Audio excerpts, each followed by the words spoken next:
I was talking to Kayla about this last night, and I had this terrible feeling that now what's going to happen is E3 is going to get canceled this year, and then everybody's going to scramble to, do it a different way, and it's going to go over well, and everybody's going to be like, hey, you know what? Maybe we don't need E3. And it's literally like that's it. Like that's the final nail in E3's coffin. Honestly, I'm sure the E3 guys are thinking the same thing, and that's why they're like the last to cancel. Yeah. Time to get your fix.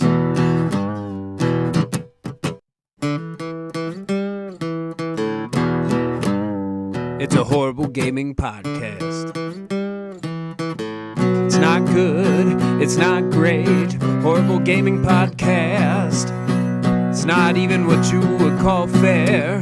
It's really not that good.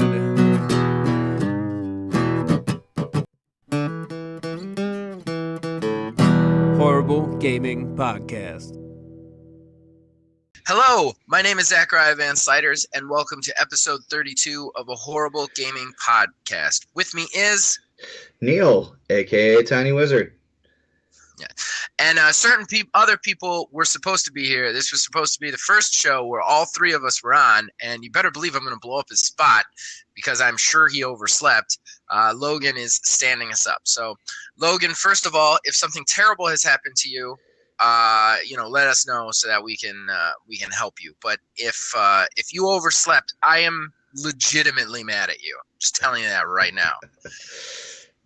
So let's go into the disclaimers.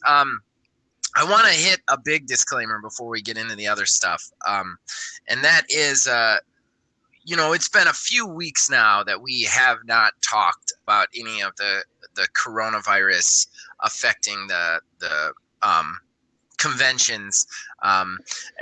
Conventions, one convention after another has been being canceled because of the coronavirus. And I just want to let everybody know out there, this is not like a failure on our part to not talk about it. It's just there are plenty of shows out there with much more intelligence and knowledge about the situation and the subject. I would rather you go to them for that kind of information than a couple of middle-aged guys and a kid in their basement recording a podcast. So we have specifically decided to stay away from it. And not talk about that subject on the show. So if you want like a kind of an escape from what's going on with that, listen to us. We're gonna just keep it light and fun. We're gonna specifically avoid coronavirus stuff. So just so you guys know, going forward, it's a choice that we're making, and there should be awareness for it. You should be aware of it. You should take the proper precautions. But we are not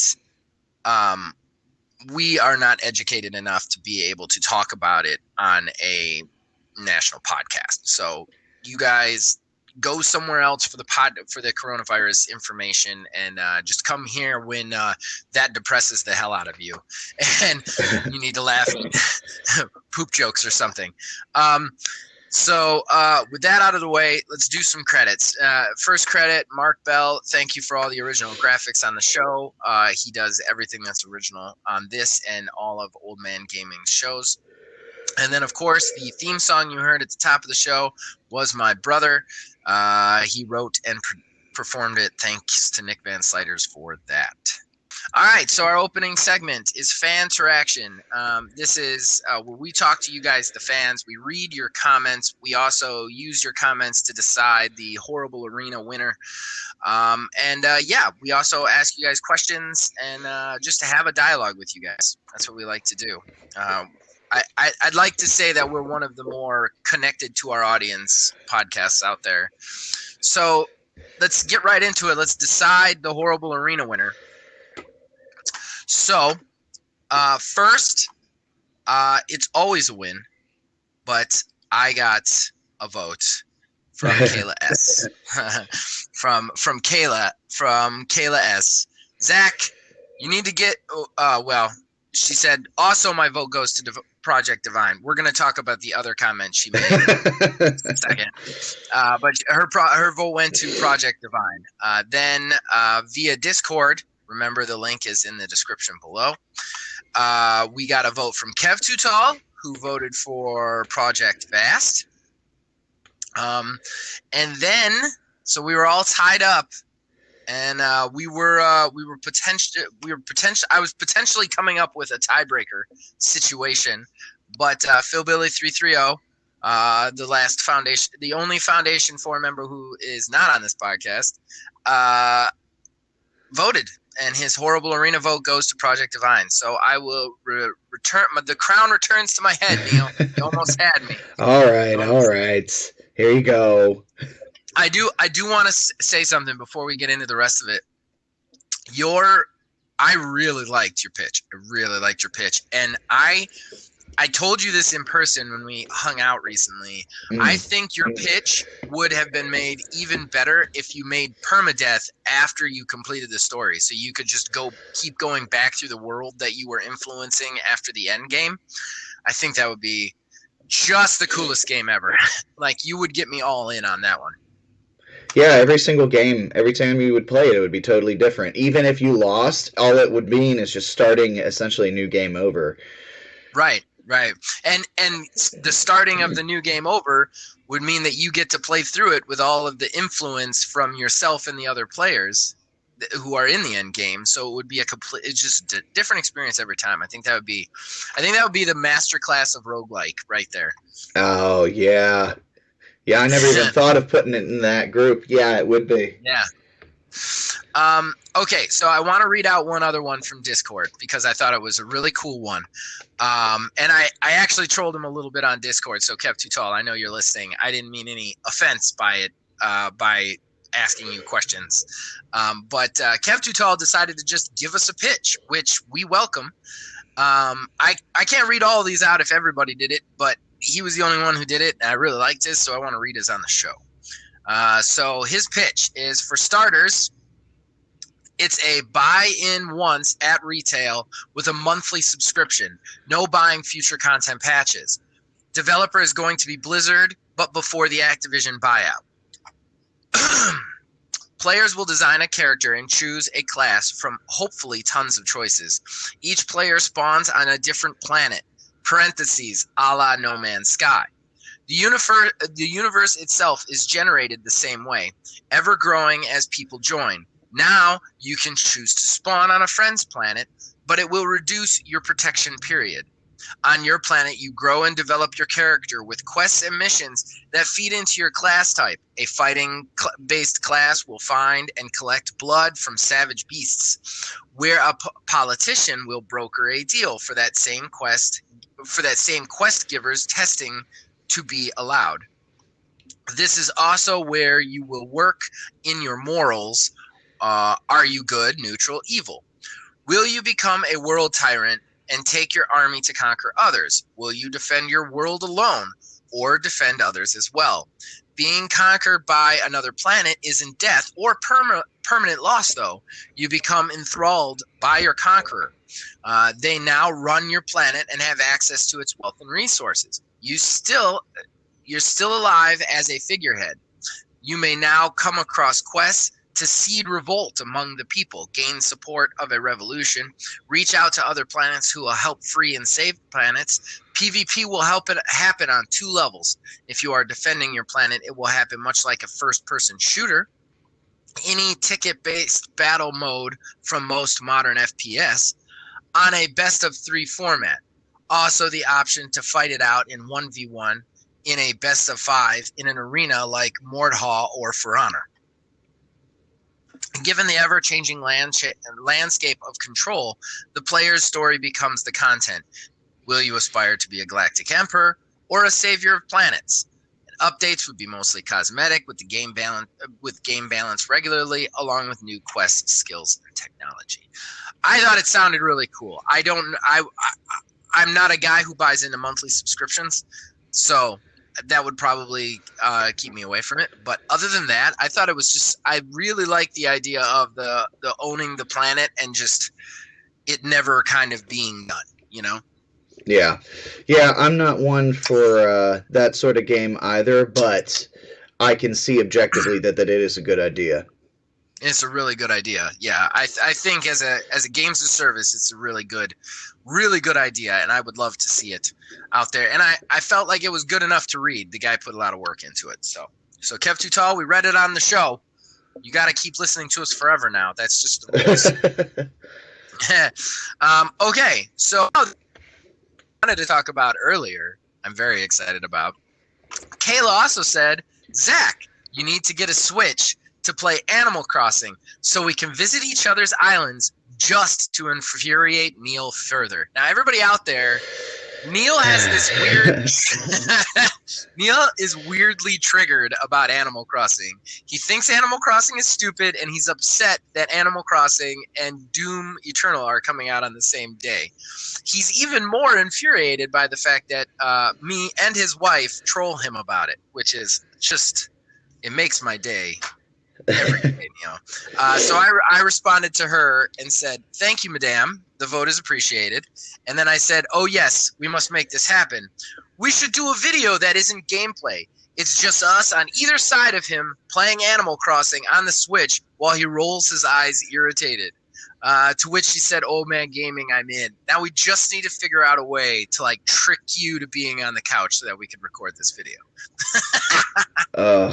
See, here's my thing. Here's my thing with Animal Crossing. There is no reason to what you're doing. There's no story. There's no goal. I mean, there's your little, collect this stuff, and, you're collecting it. But, like, why am I doing this? Why am I building? Why am I anything in this game? Like, I appreciate it for what it is. Again, people like it, and you know what? That's fine. That's for them. It ain't for me, man. It ain't for me. I would, to counter your point a little, and I don't want to get totally into this. I kind of get where you're going on that. I really do. And the mobile game kind of got me at one point where I was like, what the hell am I doing? But I will say, I think in a lot of ways they solved that problem with this one. I like the story of going to an island, and as you create and build there, more animals kind of like come to the island. Like it's almost like you're building a colony, which kind of gives it a little bit more motivation. Just to counter your point a little bit, I'm not going to blow up your spot all the way, but I do want to say I did get a Switch, so we're going to talk about that later in the show. So just keep that in mind. All right. And I had a question I wanted to ask, and now I'm having a hard time thinking of it. Zach, that's called having a hard time remembering it, and it happens with old age. Yes, yeah. See, I can't even remember how to talk is how it works. Like, I can't even remember that. Oh, man, I had a specific, really good question to ask on this one. Oh, yeah, okay, I got it. This is kind of ripped off another podcast. I think it was Game Scoop. They were talking about this, and I just thought the question was so good I wanted to use it here. So I want to ask everybody out there, what's the game that you most go back to? Not necessarily the most played, but the game that you own that every so often you're like, I got to go back and play that again. Either play through it again or just go back and play it again, or what's that game that like you can't seem to put down? You just keep getting called back to. I think that'd be a really good question for everybody out there. I think interesting. I think there's a couple of people that I already know the answer to. So yeah. But okay. So all right. So the first topic today has to be addressed, and I really wish Logan was here for this one because he would really give me the business way more than Neil would, just because Logan has heard me bitch about this so much. But I recently purchased a Nintendo Switch, so I want to get that out there. Honestly, if you guys look at the channel, about 2 days, well, 1 day if you're listening to this on audio, 2 days if you're listening to this on YouTube, on Wednesday, I posted a special about, playing the Switch for the first time with Neil. We actually used Neil's capture card to actually record some footage from a system that isn't an Xbox. And it's a lot of fun. It's a little bit long, but it's a lot of fun. So I go ahead and check that out. But I got a Switch and Neil knows about it. And my hypocrisy officially knows no bounds. That's okay though. There is nothing wrong with any of that. I think some of your main gripes that you have had about the console are gonna stay, but overall, I meant Nintendo in general, not just the console. But overall, I think the Nintendo Switch is gonna be a pleasant surprise because it was for me. Well, I will say I am having a little bit of a hard time finding another game to get other than Breath of the Wild, which is a little bit of a bummer. But aside from that, let's talk about the Switch a little bit. I know, Neil, this is going to feel a little bit like retreading everything we talked about when we recorded the video on the Switch, but those people might not, there are plenty of people who listen to this who might not listen to that, so we should probably just talk about it again, I guess. Oh yeah. So I want to say out there, there are some really awesome things about the Switch. There are some really terrible things about the Switch that I was totally right on. So in some ways it's nice because in some ways it's like, I was totally wrong about this. This is really great. And then in other ways it's like, I got it right. F you, Nintendo. So I think the portability is second to none. I have never experienced the joys of the portability that this offers. Just a little context story for everybody out there. My daughter, she is 3. She sleeps in a big girl bed now. However, and trust me, this is going to get back to video games. Just give me a second. She goes to bed. She is a very energetic, mischievous one. Now, if one of us sits in the room with her, she'll play in her bed a little bit, and then she'll fall asleep, and it's fine. If we leave the room, stuff goes wonky. So one of us usually ends up like sitting in the room with her until she falls asleep. And she's pretty good about it if you do. Like, she won't get out of the bed. She'll just play with her stuffed animals. They'll have a conversation, and then she'll pass out. Now, the problem with this, though, is as an adult of age, keeping your interest in a dark room is pretty rough. So you end up playing a lot of games on your mobile phone, and they're fine for a little while. But if I'm mainlining a game on my phone, it's not super fun. It eventually, like, it's for little spurts. Like, those games are designed for little spurts, and if you just sit there and like play it, like you will get sick of it fast. So the fact that now I can take the Nintendo Switch upstairs, the brightness, there's a brightness setting that's really easy to set. I just turn the brightness down. I turn the volume a little bit down. It doesn't bother the kid at all. And I can play a AAA game up there in my, like, that's amazing. Like, I could play Breath of the Wild upstairs while my kid's going to sleep, which was time where I could only before surf Twitter or play like Angry Birds or some crap like that, The portability of it is just exquisite. I can't count the number, or times when like she gets to watch a movie once a day during lunchtime because she still takes like a 1-hour nap, and to fall asleep, that's when she goes to sleep. I don't have to watch videos on my phone anymore. I can just play the Switch while she's doing that. Like, it's so versatile. It's so versatile. I'm gonna eat my hat on this. Like, it's so versatile. The battery life is, I don't know how the battery life works as well as it does. The other thing I was always concerned about was heat, because usually when you're playing a game like that, it puts off heat. Hell, half the games on my phone make my phone turn hot, but that one, there's no heat on it. Like, it's truly, the versatility is amazing. Yeah, I would say, and as a point on the portability, though, I think eventually there's going to be a point where you're like, I want to take it like out of the house. Like, if you're going to go on a long road trip, you're going to consider taking it out of the house. I will tell you this, the very first time I took it out of my house, I was scared shitless. There have been moments already just around my house. Like, the other day, my daughter was in the bath, and I was watching her in the bath, like making sure she was okay. And I sat down at the top of my stairs, and suddenly this scenario where like somehow I tripped and like the switch went down the stairs and through the stairs into the basement, like, and just shattered. And I just like, it was, I get it. I totally get it. Like the fear is there because it's still a very expensive piece of equipment, and it does not come down in price. No. I'd also say too, in regards to dropping it, I have seen drop test videos, and it actually holds up pretty well, so it's not too bad.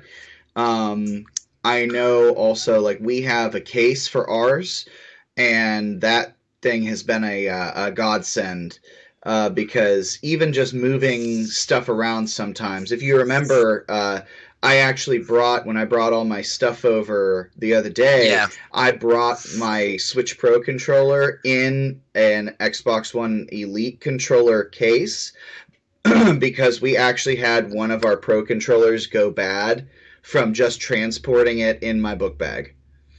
Right. So, I mean, it's definitely like those little things make you scared to death about moving it around.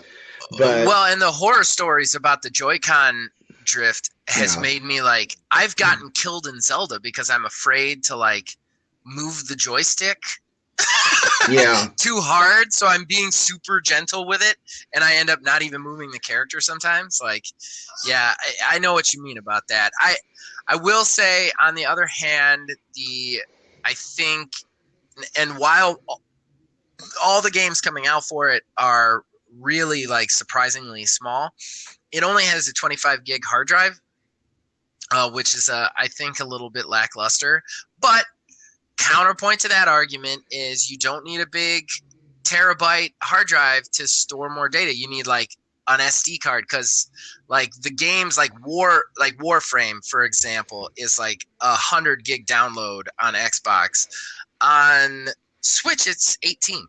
Which is most of your base hard drive still, but like you don't need a ton of space. But I feel like they needed to give you just a little bit more space than they gave you. And I don't really think that the storage is such an issue, especially given the fact that you can easily get an SD card for one of those. I just bought a 128 gig SD card for like, it was like $19 the other day or something like that. Right. Like that on its own, like you'll never have to worry about storage space ever again.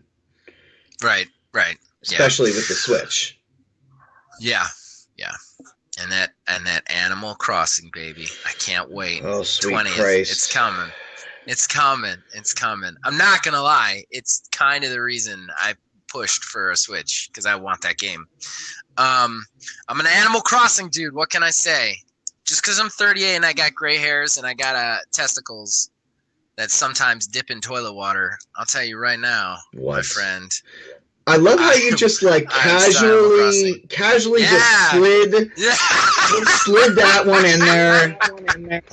Like, oh yeah, dunking balls. All right. Look, I got saggy balls. It's a problem. It just is. And you know what? It's one of those problems that people. I don't want to get too off on a tangent about balls, because I think we'll start losing subscribers or gaining them. Who knows? I don't know. But it's one of those things. There's a lot of things that start to go wrong with you that nobody tells you about when you're younger. Like they worry about other stuff. They don't tell you about some other stuff that starts to go wrong. Saggy balls is one of them. I was not informed of saggy balls when I was younger. Now they're just all over the place. They need like their own purse or something. It's ridiculous. Man, I wish that had been a cold open moment. That would have been perfect, but that's actually on the show. We can't get away from that. All right. That brings me to our segment, our short fun segment, With My Last Breath. This is where one of my co-hosts gives me a topic. They then tell me whether they want me to do positive or negative, or what they want me to actually rant about on that topic.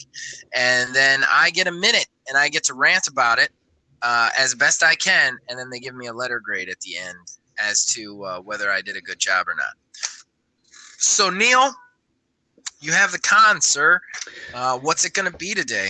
You know what? I actually run a D&D game, and I was thinking about it, and I'm like, you know what?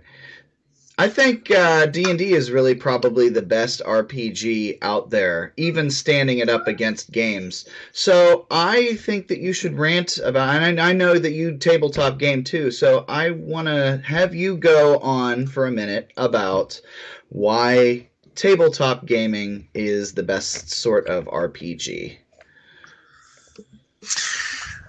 Okay. That's a tough one.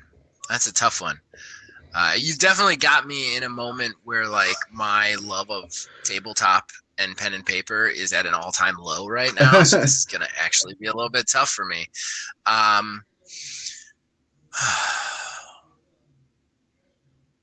Okay. What has it got that others don't? Okay. All right. Let me know when you're ready. Alrighty. We're going to go in 3, 2, 1. All right, when you pop in a video game and you boot up a role-playing game, you are playing in not just somebody else's world, but you're playing it linearly. And no matter how you want to look at it, even if it's open world, you can't go anywhere. You can't do anything. Some games allow you to get pretty close, but you can't. With tabletop role-playing games, because the person is there, they're in your face, they're right there. If you have a good game master, really the sky is the limit. You really can play anything you want. You can make a character from the ground up. You can play social. You can play fighting. You can play rogue. And you are not limited by some programmer who has never met you and doesn't know who you are. Instead, you're playing a story that, again, if the game master's good, has been handcrafted to entertain you by a friend of yours. Not only that, you get to really see what your friend is offering to you. You get to see how your friend puts a story together. Man, that was a quick minute. Son of a bitch. Yeah. I think that went by faster than oh man. Okay. All right, you sure that was a minute? Yeah, I'm watching the clock right here. I have a little behind the scenes stuff. We have the timer going so we can see how long the segments are, and it's going. Man, okay. I felt like I was just starting to get good there, and I ran out of time. All right, what I get? It's gonna be downhill from last week because I got an A+ last week. So I'm gonna give you a B- on that one. You touched on the main points. I think that tabletop games like supersede everything else in regards to it's totally open. If you have somebody who's running the game who's literally like, yeah, fuck it, sure, do the thing, like you can get some crazy off the wall stuff going on. I actually want to share you a quick story from one of my campaigns. This is how batshit crazy stuff can get.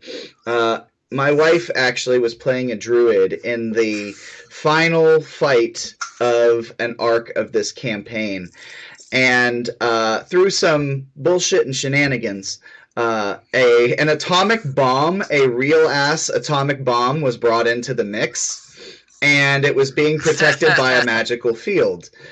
And my wife rolled a nat 20 on digging through the ground to find a bug to throw at this bomb to make sure that this bomb's field around it didn't instantly kill you or anything. And of course it did. But I am not exaggerating when I tell you this whole scenario lasted 15 minutes. But that's just a testament to the crazy ass shit that can go on in a tabletop game. Do you think a programmer is going to sit there and actually program all that as an actual scenario in there, or that being an actual story beat?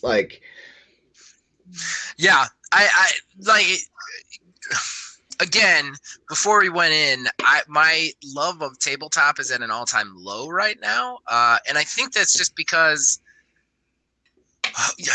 Okay, for starters, I'm 38. Everybody out there knows that. I have been playing role-playing games since I was 12, and I was I have always been the game master. I was elected the game master by my friends back then, and since then I've either always been the game master with them, or I've moved to a different group and they didn't really understand role-playing games, so I had to get them in, so I had to be the game master there. So I've literally been the game master the entire time, and I don't play D&D because I think D&D is one of the worst systems out there. I hate to Really? I hate to do this to you. Really? Yeah, it's terrible. It's terrible. It's terrible. But we can't talk about this on this podcast because we will get into an hour debate on why D&D is terrible. I will happily discuss with you why D&D is terrible. And I don't like it's fun for anybody who plays it, and that's what matters. I'm not saying anybody who plays D&D is dumb and should play another game. I'm saying that, like, if you really look at the system, it's not a very good system. And I'll tell you why off the mic, because this is not going to be entertaining for anybody who showed up to listen to a video game podcast. But yeah, it's at an all-time low. I'm actually only playing one game right now. It's not even game mastered by me, and it is pretty good. But I don't know. There's just something.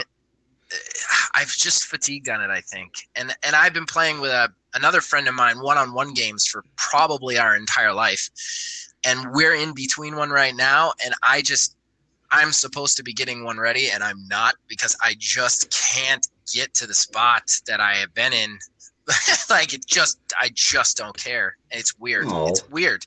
It's really weird. Yeah, I need to find something like the other thing is too, with gaming, comparatively to tabletop, the biggest problem with gaming is being the game master. I'm also always the guy who organizes it.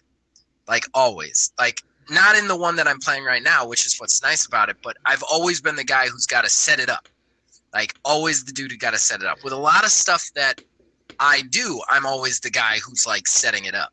So, like, it gets old, like, people missing things and people not showing up and people not taking it seriously and people not caring, and then you've got to figure it out. And it's just, it got to a point where I'm like, man, this isn't fun for me anymore. I just feel like I'm an angry school attendance person, you know, who tells a story to people when they decide to show up, you know. And I just think everybody had their own life going on, and it just, I don't know, I just got blown out on it. So yeah, that was actually really hard for me. I'm kind of proud of myself for getting a B- on that. But you watch, we're gonna finish this podcast and we're gonna get a bunch of comments like, why didn't you tell us why D&D sucks? I am curious to know why you think it sucks, though. We can't get into it right now. We just can't. If we get into it right now, we're not going to talk about video games for the rest of the show. Yeah, no. We can't get into it right now. We got to move on. Anybody out there, if you want to know why I think D&D sucks as a system, just ask me in the comments or join our Discord. You see what I did there? And ask me there, and I will answer. Hell, go to our Discord. We still need some questions for our next for April's Old Man Fam Direct. Ask me there, and I'll say it on camera. No problem. So, okay, all right. So, with my last breath out of the way, we are gonna keep it a little bit Nintendo today, since we got me and Neil on the show, and we're Nintendo centric at the moment. GameStop pulls a Hail Mary and brings on Reggie Fils-Aime. I never get this guy's name right. Yeah, Reggie Fils-Aime. Thank you. Reggie Fils-Aime. I always want to say Reggie Fils-Aime or Phil-Aime or something like that. Like, it's always wrong. Reggie Fils-Aime. Stop it. What are you doing? Stop. Reggie from now on. He was the head of Nintendo for a long time. He finally retired last year. GameStop's brought him on to supposedly save the company.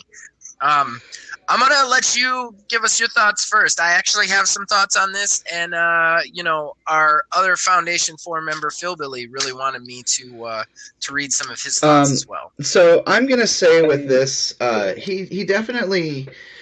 He's going to bring something to GameStop, 100%. Like, I don't think that he did crazy innovation or anything at Nintendo, but he definitely solidified Nintendo's name as brand and what it is and it stood for. And that is what I think GameStop needs. Right now, it's just floundering. They're trying to just anything that they can to get money in. That's all they care about is the money. Like, Nintendo obviously is a company in general, but like they don't necessarily have something that's like, I just lost my train of thought. Yeah, I think yeah. Yeah. Go ahead. Yeah, you know why I just lost my train of thought. I know. Don't worry okay. about that. I needed to do that for another reason. I'm sorry. You're messed good. you up, but keep going. But yeah, GameStop doesn't have an identity. They're just like trying to hawk phones and like, hey, trade us your stuff in. Like, they actually have a program right now with GameStop to where they literally just want to know what phone you have to tell you how much it's worth, which honestly I think is just like super intrusive and frankly rude. If you walk into a store and they're like, hey, what do you have? What's your phone? We can give you this much for it. Like almost like a crackhead, like, you know. But yeah, like, I think that Reggie will be able to bring a perspective to refocus that back at GameStop and make it about the games and about like that experience, not necessarily so much as the company, as the unit that it is. But I am worried about the other people on that executive board that he's going to be working with, because I don't think he necessarily shares the same viewpoints. I totally agree with that. I think this is a real challenge for him, and I don't want to say that. I mean, obviously he took the job; he thinks he's up for it. But to step into that area where you have just a desperate company trying to survive, and they're trying to survive in all the wrong, most intrusive, money-making ways, I think it's going to be really hard to right that ship as just one guy. I do want to read Phil Billy's point of view. I was talking to him about what we were going to talk about on the podcast, and he just really wanted to like share his idea about this. So this is what he says, and I'm going to try and read this verbatim.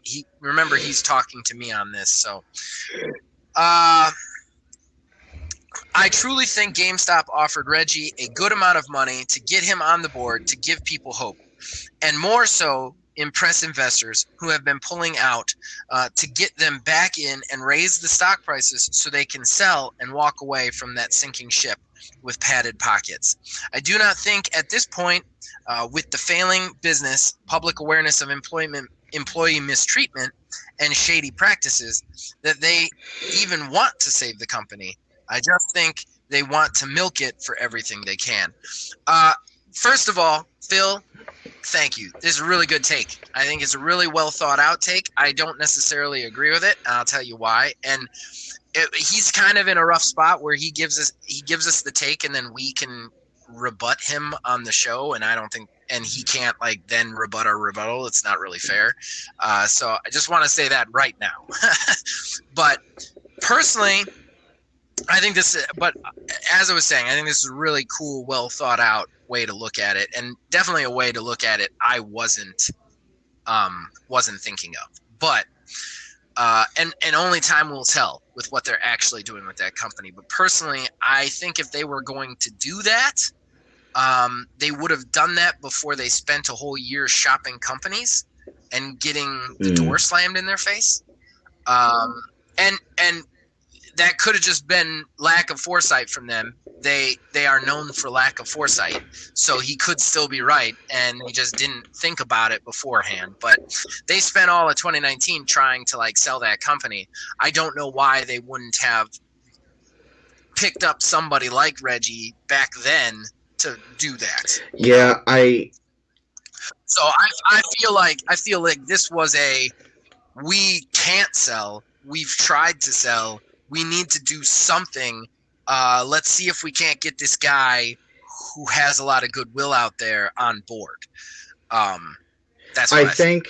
What I'll pose the same question to you, but what I think that GameStop needs to do is a total stop, start from scratch rebrand. If they're toying around with doing like, oh, well, turning some GameStops into like tabletop gaming places, and it's more selling the experience. Some GameStops are starting to sell retro games, stuff like that. I think that they all need to get on the same page and totally just like look at their market shares and what they're doing, how they're doing what, and just like, okay, so we are going to be this from here on. And they need to rethink their membership model. They need to rethink the whole process and how they do trades. They need to rethink all of this, because especially coming into the new generations where everything's going more and more digital, they are, as we've seen, losing their ass more and more and more.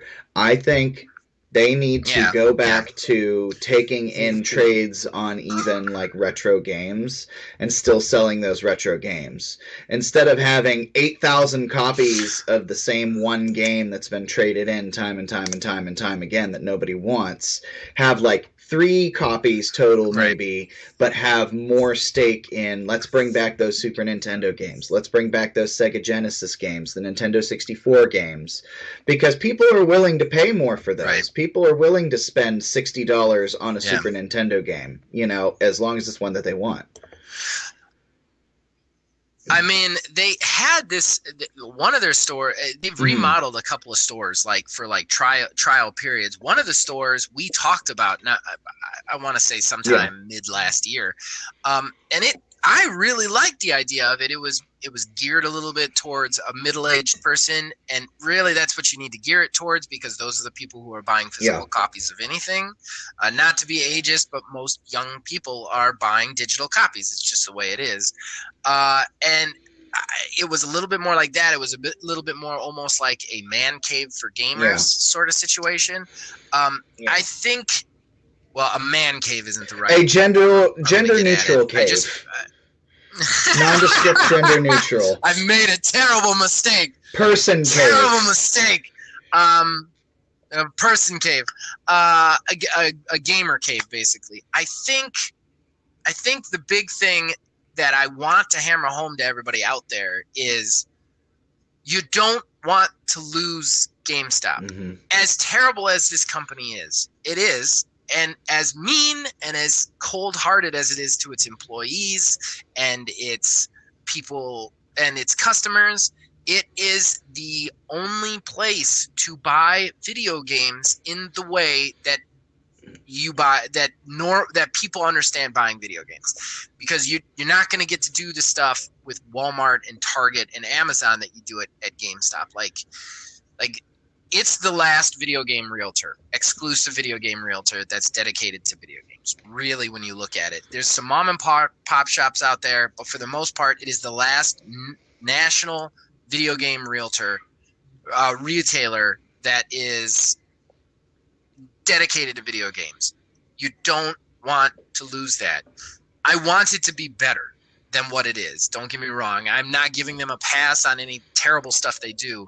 But for that company to shut down, it's bad for gaming. And people need to understand that. Like, that's what we need to understand, is that this is good on the whole, because, and you know what? If Phil is right, and they are trying to like sell the company with Reggie, more power to them.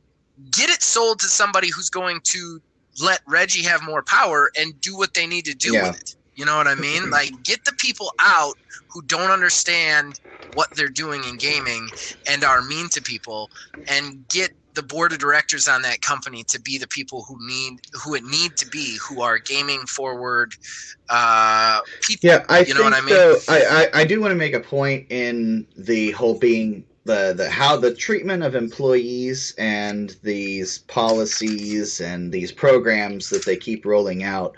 I think that those come from a place, I mean, of course, it's obvious, of desperation, but I don't think that the management is as in touch with actual like gamers and the company, like the industry of gaming as a whole, because there are things like just not to like generalize gamers, but like we're pretty antisocial for the most part. The last thing that we want when we walk into a store is some dude with a tablet running up to us and asking us our information and to look up and see if we have any coupons, and then also like, you know, like I said before, eyeing up my phone and like, hey, what's that? Oh, I'll tell you how much that's worth. And then when we check out, be like, oh, well, you can pre-order stuff if you want. Like, that's yeah, the suggestive selling and the upselling is not the way to go, and they definitely force it into it. And I specifically avoid GameStops.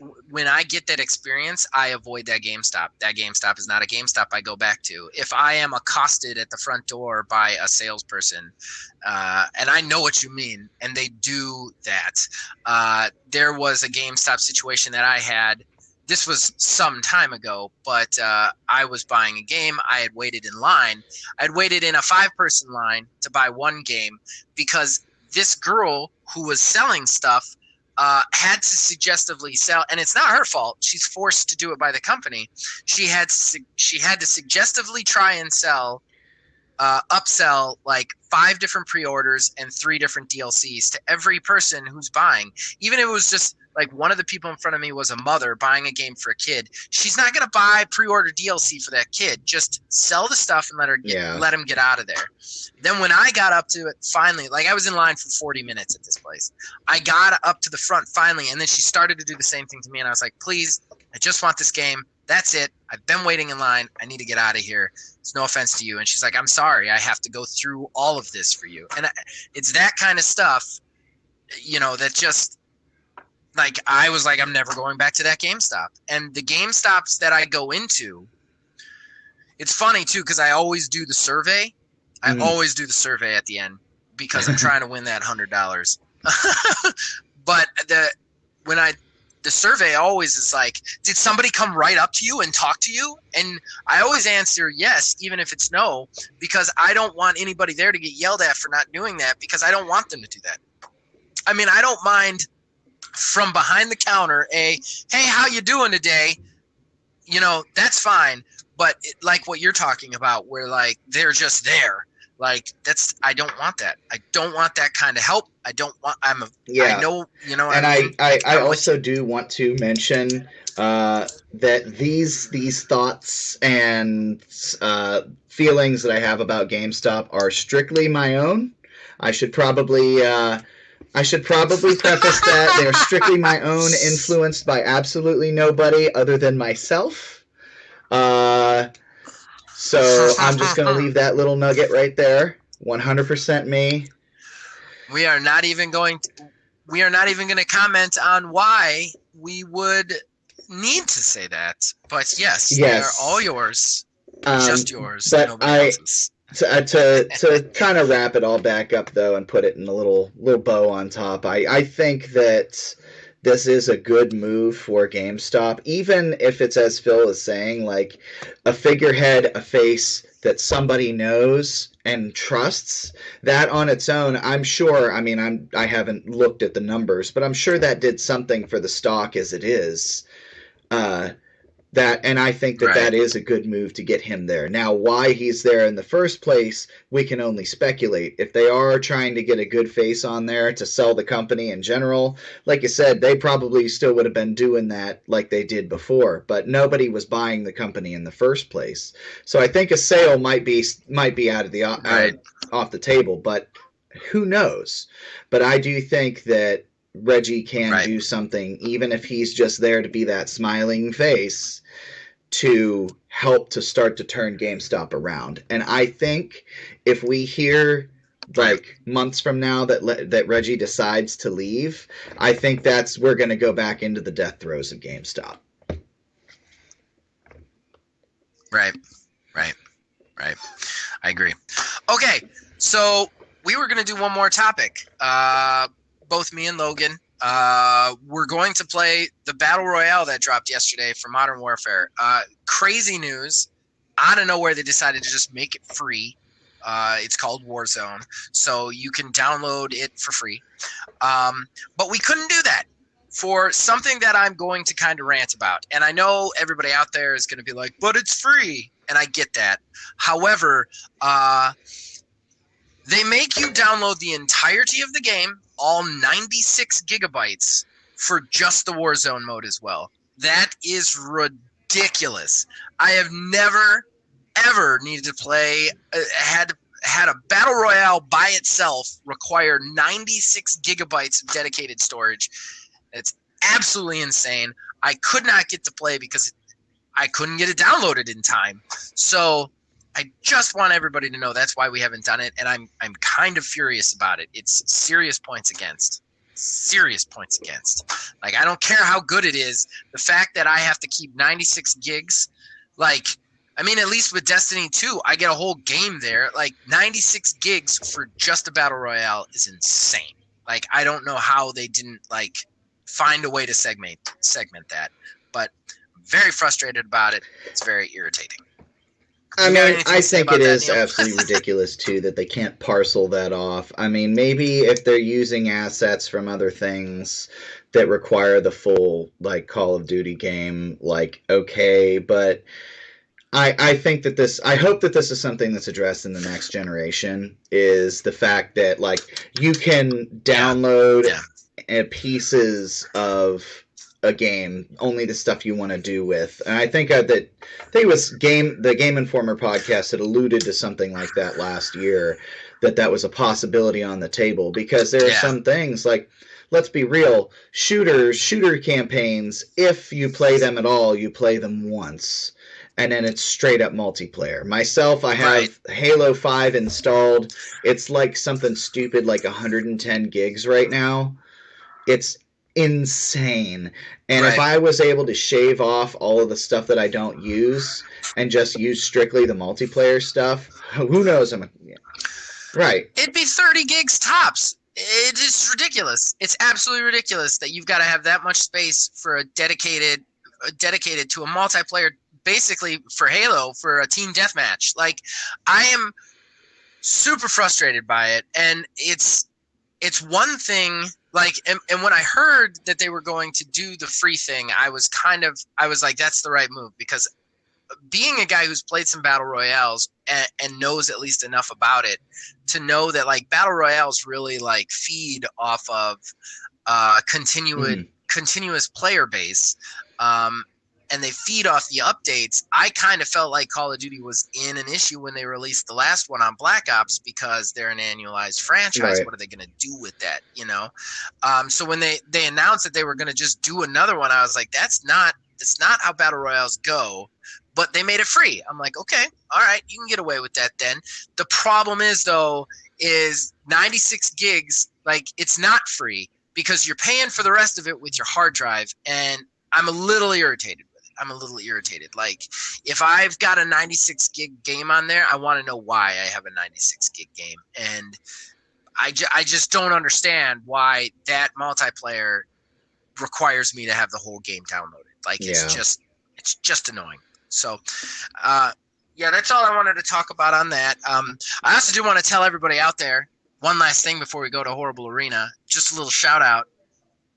Phantasy Star Online 2 is getting its open beta finally. It's huge. It's coming out on March 17th. I'm pretty sure, and anybody who had the closed beta can update to the open beta on the 16th. But open beta, Neil, correct me if I'm wrong, that usually means anybody can join it, right? Open is free for all. So it should be, at the very least on the 17th, it should be up for download in the store for free to play. So get excited, because that game's a lot of fun, and I will be playing it. Disciple Hard Rock. If you guys want to party up, anybody out there, you let me know, because I'm down. I can't wait to play that game. All right. So that brings us to our last segment, Horrible Arena. This is a segment where we get to pitch a game based on something we came up, based on some pre-done criteria. We pitch that game to you guys, and then you guys get to decide which game you'd spend your money on. So this week we decided to do fighting game. It's really sad too, because Logan would have pitched a game that would have won. I know what he would have pitched because he did it in the and fantasy you arena know a long what? time ago. That's good. And the one that I had mentioned too is the one that I'm gonna do. So Nice. All right. So I'm gonna be quiet. Neil, the floor is yours. You All need right, the developer, so, a name, and your pitch. So mine's gonna be called Project Complete Breakfast. And mine would probably be developed. If I were to say anybody do it, I think it would probably be. I think Warner Brothers. Their development would probably be all right because they have experience on their animation front. And I don't know, I feel like they would be able to treat it better. They'd probably monetize the hell out of it. But mine would be a serial mascot brawler like Smash Brothers. 100%. I mean, you could just fight at different locations. Like, you could be like at Count Chocula's castle with like the Trix Rabbit fighting Tony the Tiger, you know. Just going all in. I mean, there's not much really to say about it. I mean, you can paint that picture in your head as to the craziness that could transpire. Maybe you could have like I don't know, like the magical rainbow from the Lucky Charms, the leprechaun guy. I can't remember his name, but have that be like an item or something like that. Just have some crazy shenanigans. Maybe have a story mode where, I don't know, like Pop-Tarts is trying to come in and just wreck breakfast. That's awesome. That's awesome. That's absolutely awesome. No, I mean, that was pretty much it. Like I said, I mean, there's not much of groundwork that has to be laid for that. You know, everybody knows the mascots. A lot of people know how Smash Brothers works. So, right. Okay. That's a really good one. I think you're going to take this one. So mine would be Project Slam Masters. I mentioned a developer for yours. Warner Brothers. Because they have a development studio and everything too. Because they do They do. Yeah. It'd be like Monolith or one of them. Okay, so mine is Project Slam Masters, Bandai Namco. Okay, anybody who is old will remember on Super Nintendo there was an awesome fighting / professional wrestling game called Saturday Night Slam Masters, and it was basically anime wrestling, if you can consider how ridiculous that would be. So with that being said, here's what I would do. One of the things that I hate about current wrestling games is they try to make them sports simulators.